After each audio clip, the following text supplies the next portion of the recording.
Talks of another stimulus package have been circulating on Capitol Hill amid another wave of shutdowns and restrictions due to the Omicron variant. But according to those familiar with negotiations, talks are still in the beginning stages and have no legislative actions have been taken yet. One senior Biden official shut down the idea when approached by CNN, saying that while no further relief was coming at this time, they may have, quote, something small for restaurants who've been forced time and time again during this pandemic to shutter their businesses in some parts of the country. Public defender at the Legal Aid Society, Olayemi Olurin, and political advisor Rena Shaw join us to discuss. Welcome. Good morning. Thanks for having us.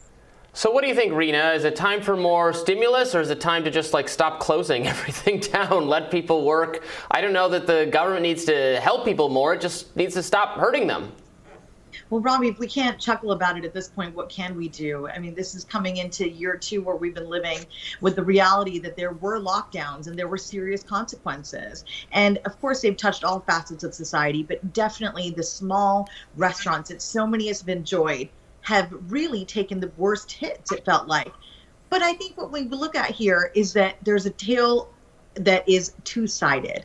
In Congress, Republicans are claiming the American society, Americans are flush with cash. What are we going to do by giving them even more money? We're not going to incentivize them to go back to work. We're not really doing anything by pumping them with more federal government funds. In particular, we see back in May of 2021, the White House opened the restaurant revitalization fund for applications. That was a fund that had $28.6 billion from the American Rescue Plan that was up for grabs. I wanted to get that figure correct because $28.6 billion is no small thing. And on that first day alone, they received 186,000 applications. So this is good news. It meant people needed help, but that was also almost a darn year ago. What has changed since then? We've seen people actually innovate and manage to stay afloat.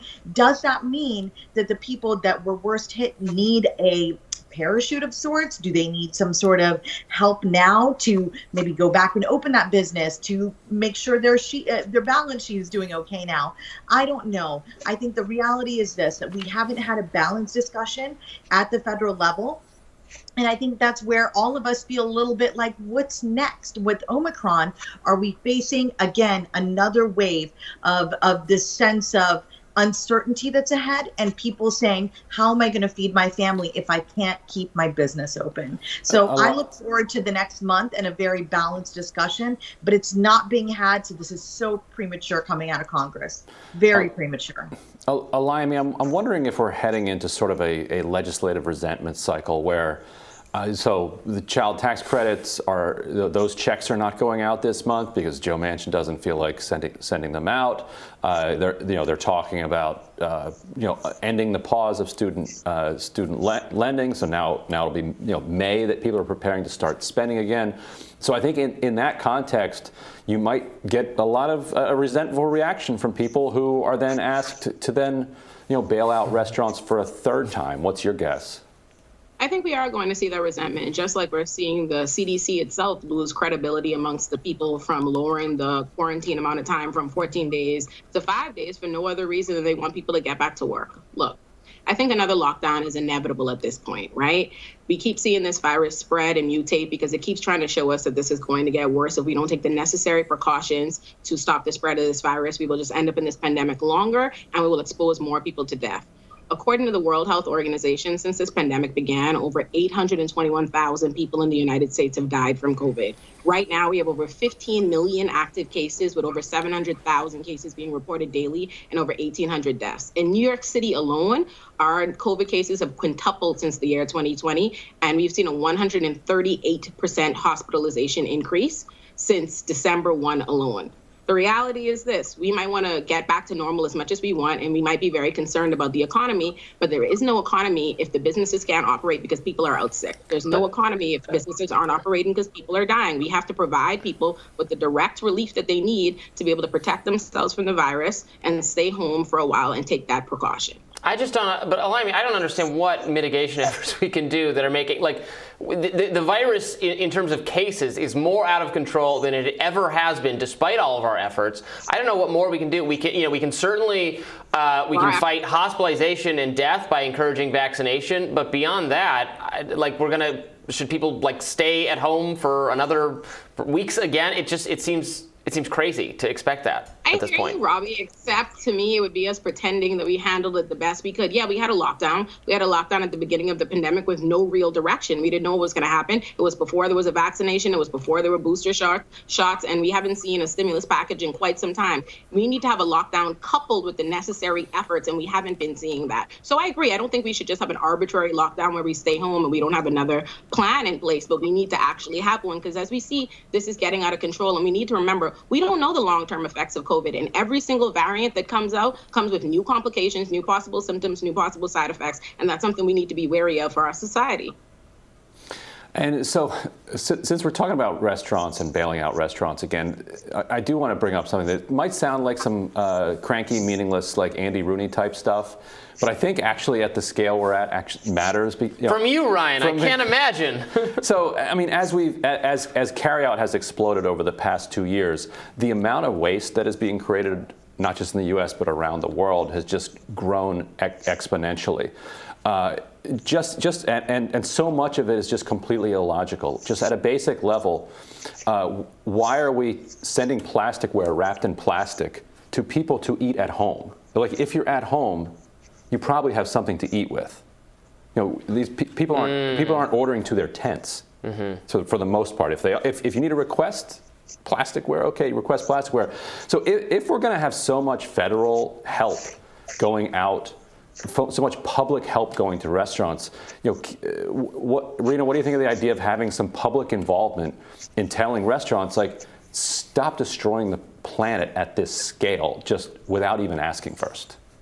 I agree, but I remain wary of putting it on individuals, which is something I think we've seen throughout this pandemic a lot. Instead of, facing our criticism towards the government, we put it on individual efforts, when in actuality, these problems are much bigger. They're on a much bigger scale, and they could be reduced on a much bigger scale if the government was taking precautions. Yes, exactly, yeah. So I agree. I don't disagree, Ryan, at all. I just think that needs to be coupled with more serious pressure on the government to take what's happening to our society, not just with the pandemic, but obviously with climate control and everything else we're talking about, far more seriously. I was actually at a restaurant in downtown D.C. last night, and they said it was policy, and I think they said it was a government policy, not the restaurant's policy. I could be wrong. They had to ask if you wanted a napkin. They just didn't give you napkins. That's good. I did in fact want a napkin. Then you're entitled to one. No. Just gotta say please. Can I read this? So back in September, the administration made a deal with Walmart and Kroger, saying it was part of their plan to ramp up testing and better control the virus. But now Walmart and Kroger are raising their prices. At-home test kits are up from $14 to nearly $20 at Walmart and $23.99 at Kroger. Walmart and Kroger raised the prices after the agreement Biden made with the two companies to lower testing prices recently expired. White House Press Secretary Jen Psaki has said that there are no further negotiations with Walmart or Kroger to bring those prices back down. Rena, I'm happy that there's actually a discussion of the public's role in setting prices. Do you think that this will bring more pressure ought to come from the government to get prices of tests in check? Well, price controls are always tricky, Ryan, right? We can go down the rabbit hole. But I think when we're talking about getting tests out to every American, the federal government can step in a meaningful way. State governments can step in a meaningful way. Does that mean they need to adjust the prices on the shelves at my local Kroger or at my local CVS? I don't think so, because what they're responding to, these for-profit corporations, are frankly the demands. They realize people are coming in, and when they do have a supply, people are buying them up in droves, right?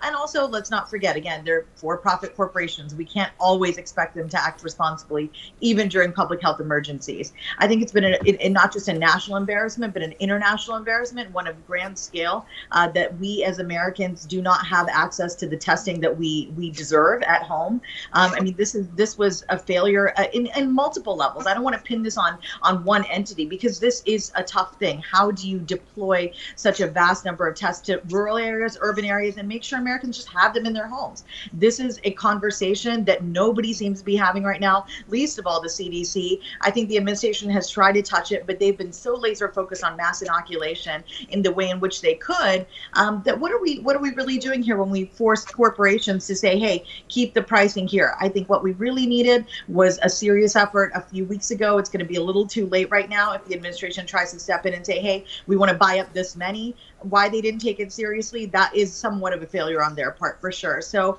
right now we live in no man's land. People do want to test at home, but also we are hearing new things from public health experts. And I have studied public health at the graduate level of my MPH. So I do feel pretty confident sharing with our audience that there is changing guidance on how these tests are responding to the Omicron variant. There is guidance saying, you can, for example, test for multiple days after having been exposed and gotten a positive COVID-19 test, and you will show up positive for maybe up to 4 weeks. That is what physicians are seeing and saying. So they're saying it's almost kind of moot to keep testing past the 5 to 10 day mark. Once you're free of symptoms, keep another number of days. I know the CDC has said 5, but let's be safe. Let's do 10. And then past that, you may still get positives. Be careful. There's individual responsibility here. It's not all on the government. Yeah. Alaimi and Rena, thank you so much for joining us. Thank you so much. Thank you. Thank you for having us. Bye, everybody. Take care. We'll have more Rising right after this.